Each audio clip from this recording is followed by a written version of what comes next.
Nabi sallallahu alaihi wasallam bersabda lagi, awalun nasi yuqdo yaumal qiyamati thalatha. Nanti di akhirat, di hari hisab pengadilan, akan dipanggil 3 kelompok. Kelompok pertama rajulun ustushhida. Kelompok yang pertama orang yang mati di medan perang. Dipanggillah di hadapan Allah Subhanahu wa taala. Kemudian Allah menjelaskan nikmat-nikmat yang telah Allah berikan kepada mereka ketika di dunianya. Maka mereka mengenal nikmat-nikmat itu. Lalu Allah bertanya, untuk apa nikmat itu? Apa yang kau lakukan dengan nikmat itu? Maka kelompok yang pertama menjawab, aku berperang di jalan Allah di medan perang sampai aku mati. Maka Allah menjawab, kadzabta, dusta engkau, bohong engkau. Kenapa disebut bohong? Sebab engkau menuju medan perang, bahkan engkau mati di medan perang, bukan karena aku, tapi karena ingin disebut orang yang hebat, orang pemberani atau pahlawan. Jadi punya hati yang busuk, ada riaknya. Bagaimana dikatakan kepada mereka, maka lemparkan ke dalam api neraka. Dilemparkan ke dalam api neraka, padahal sudah berperang sampai mati. Kenapa yang salah apa? Hatinya busuk, tidak ikhlas, alias ria. Ibadah sudah berperang sampai mati, malah ke neraka. Gara-gara apanya itu? Hatinya nggak beres, hatinya busuk, ya, tidak ikhlas, kena penyakit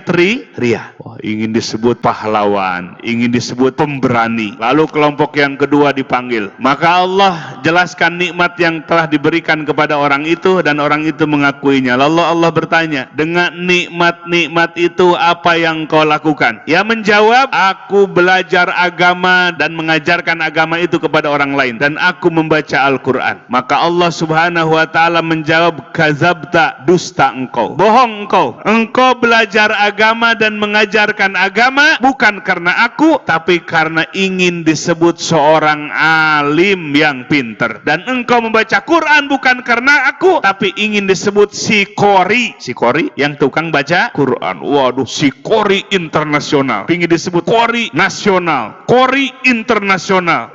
Musabakoh malah jurinya kena suap. Musabakoh tilawatul Quran malah kena suap lagi, main suap lagi. Waduh, udah rusak ini. Bagaimana dikatakan, giringlah orang ini dan lemparkan ke dalam api neraka. Sudah capek-capek di dunianya mesantren, kemudian ngajarkan agama, jadi kiai, jadi ustadz, baca Quran, hatinya busuk, tidak karena Allah tapi karena orang lain. Akhirnya malah dilemparkan ke dalam api neraka. Nauzubillahi min dzalik. Lalu kelompok yang ketiga dipanggil, dan Allah jelaskan nikmat yang Allah berikan kepadanya, dan orang itu mengakui nikmat-nikmat itu. Lalu Allah bertanya, dengan nikmat itu apa yang kau lakukan? Maka kelompok yang tiga menjawab, aku mensodakohkan dan meninfakkan harta yang kau berikan kepadaku. Maka Allah menjawab, kadzabta, bohong engkau, dusta engkau. Engkau menginfakkan hartamu bukan karena aku, tapi karena engkau ingin disebut oleh orang lain sebagai orang yang dermawan. Ingin disebut apa? Dermawan. Giringlah orang ini, masukkan ke dalam api neraka, lemparkan ke dalam api neraka. Ini contoh tiga kelompok ini nanti di mahsyar. Apa persoalannya? Hatinya tidak ikhlas, hatinya terkena penyakit ria. Nah, maka dalam tasawuf nggak ada pilihan. Kalau harus dibersihkan hati dari penyakit hati, harus bersih hati kita dari penyakit-penyakit hati. Kalau tidak bersih, maka neraka bagiannya. Nah, ini dalam ilmu tasawuf benar-benar harus fokus. Kalau dalam fikih banyak pilihan. Kalau dalam tasawuf hanya satu pilihan. Bersih hati, harus bersih. Kalau kotor hati, maka gugur ibadah kita.